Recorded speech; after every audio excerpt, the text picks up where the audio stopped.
Olá a todos, meu nome é Luiz Oliveira Montedônio, sou estudante do UniCeub, curso Ciência da Computação, e hoje vamos falar sobre o gerenciamento da configuração do serviço, numa prática do ITIL 4.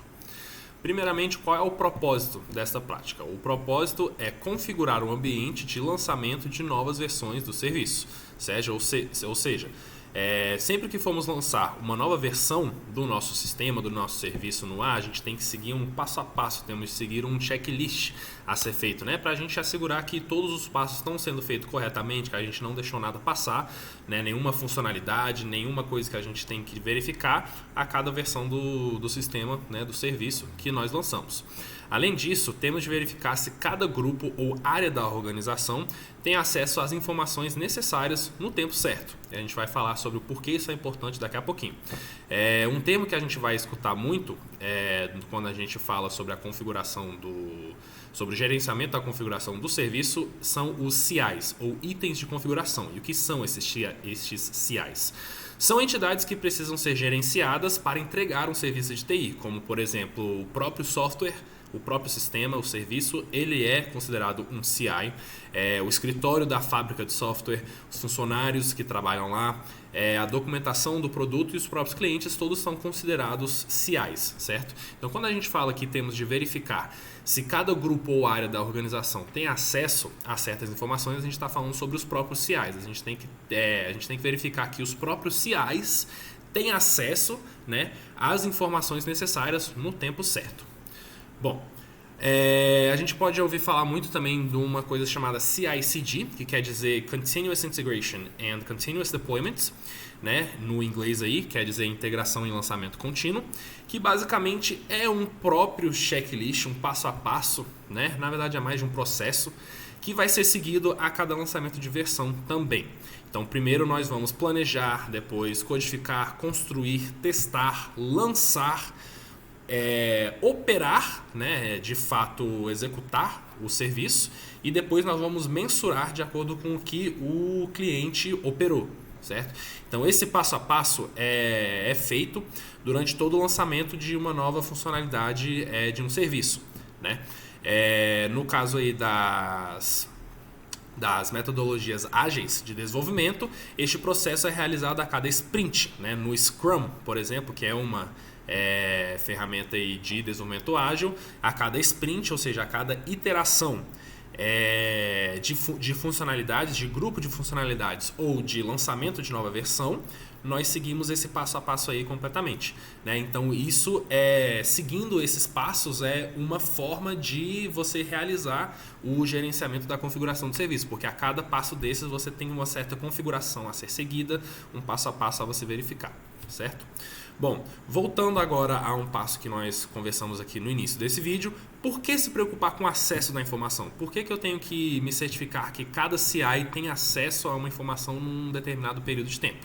Temos aqui quatro motivos principais. O primeiro deles é a segurança. O que isso quer dizer? Os dados devem estar disponíveis apenas para quem é necessário, certo? Então isso aí pode ser uma brecha de segurança muito grande. Você dá acesso a um dado sigiloso a um CI que não precisa saber daquilo, certo? Por exemplo, um dado que é sigiloso a um certo cliente, que é necessário para que o desenvolvedor do serviço utilize-o para desenvolver alguma funcionalidade, certo? Talvez não possa ser passado para um outro cliente, né? Vamos supor que esses dois clientes em questão sejam rivais e no sistema eles não podem acessar essa informação um do outro. Então, pela segurança aí do sistema, a gente não pode ter isso acontecendo. Eficiência. Bom, dados nas mãos erradas podem gerar desentendimentos desnecessários. Então, se eu tenho um dado que é relevante à equipe de marketing e eu passar esse dado para a equipe de desenvolvimento, os desenvolvedores podem ficar completamente constrangidos, podem ficar, né, desorientados sobre aquela informação, talvez não era para eles terem acesso àquilo ainda, pode causar muita confusão, essa confusão vai levar a questionamentos, protocolos sendo abertos para entender aquilo, e isso poderia ser evitado se os desenvolvedores nunca tiveram acesso àquela informação. Eficiência. Capital. No mundo web, requisições são custosas, né? Desenvolvedores de sistemas, nós sabemos disso. Cada requisição que você faz é um custo adicional de máquina, de operação, de recurso de sistema, enfim. Quanto mais um recurso é acessado, mais caro aquela informação está custando à organização. Então, se você tem um dado dentro de um banco de dados, quanto mais pessoas, quanto mais computadores requerem um acesso a essa informação, mais custoso está sendo para o sistema. Tanto que várias plataformas aí que nós temos de armazenamento de dados geralmente cobram pelo seu serviço, né? Pela quantidade de requisições que alguém faz, para você ver o quanto que custa, certo? E, finalmente, valor ao cliente ou o princípio norteador, né, do gerenciamento de serviços, que é o foco no valor. O que eu quero dizer com isso? A organização deve seguir esse princípio norteador, foco no valor, de forma que foca os recursos da empresa apenas naquilo que traz valor ao cliente. Então, se eu tenho uma certa informação e eu estou dando acesso a essa informação a uma entidade que o fato dela ter acesso a essa informação não traz nenhum valor ao cliente, não faz sentido eu estar dando esse acesso a esse grupo, a esse CI. Então é isso que a gente quer dizer aqui. Beleza? Vamos falar agora rapidamente sobre o mapa de calor da contribuição do gerenciamento de configuração para as atividades na cadeia de valor. Então temos aí 6 atividades nas quais o gerenciamento de configuração consegue ali olhar e ter alguma eficiência sobre. Primeiramente, planejamento. O gerenciamento de configuração é utilizado para planejar serviços novos e existentes. Então estamos aí, né? Falando de novo sobre aquele CI/CD, a gente está planejando, tem o planejamento ali dentro, certo? Então a gente tem esse gerenciamento de configuração para realizar o planejamento do serviço. Melhorar. O gerenciamento da configuração do serviço auxilia nas outras práticas recomendadas do ITIL 4. De novo falando naquele CI/CD. Cada um daquelas etapas do CI/CD, a gente está englobando várias práticas de gerenciamento de serviço ali, não só o gerenciamento da configuração do serviço. Então, como o gerenciamento da configuração do serviço está presente em todas elas, ele acaba ajudando, auxiliando, melhorando tanto essas outras práticas quanto a si mesmo, né? Agregando o valor das outras práticas também. Temos também a atividade engajar. Alguns stakeholders podem pedir e utilizar os CIs, ou seja, eles podem pedir acesso a essas informações, além de distribuí-los dentro das suas organizações. Então, caso seja pertinente, lembrando que a gente tem que restringir esse acesso a essas informações, caso seja necessário, mas se for pertinente, se não tiver nenhum problema quanto a um daqueles 4 motivos que a gente conversou, tudo bem a gente entregar esse acesso ao cliente. E isso é uma forma de engajamento da parte do cliente. Desenho e transição. O gerenciamento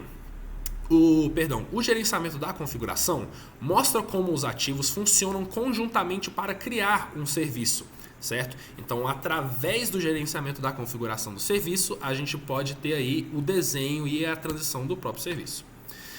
Finalmente aqui as últimas 2 atividades. A gente tem obter e construir. Ou seja, pode-se ter um histórico de configuração durante a construção de um serviço. Às vezes, estes são utilizados para auxiliar na criação do código do produto.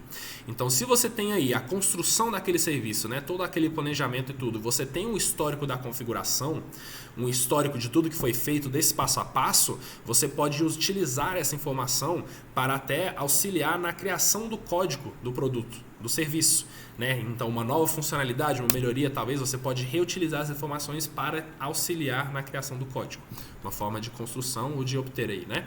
E finalmente, entrega e suporte. Quando ocorre um incidente, né, quando o sistema ou serviço já está em produção sendo utilizado pelo cliente e temos um incidente de alguma coisa, a informação da configuração é essencial para apoiar as atividades das correções. Lembrando de novo naquele fluxo do CI/CD. Se durante a etapa de utilização do cliente, de utilização do serviço pelo cliente acontece algum erro, toda essa informação que levou, né, do passo a passo que levou até essa etapa do cliente utilizar o serviço, toda essa configuração pode ser útil para nós entendermos o porquê que aquele erro, né, aquele incidente ocorreu e pode auxiliar a gente na resolução daquele incidente, certo? Então temos aí entrega e suporte. Bom, isso é o gerenciamento de configuração do serviço. Espero que tenha ajudado. Muito obrigado.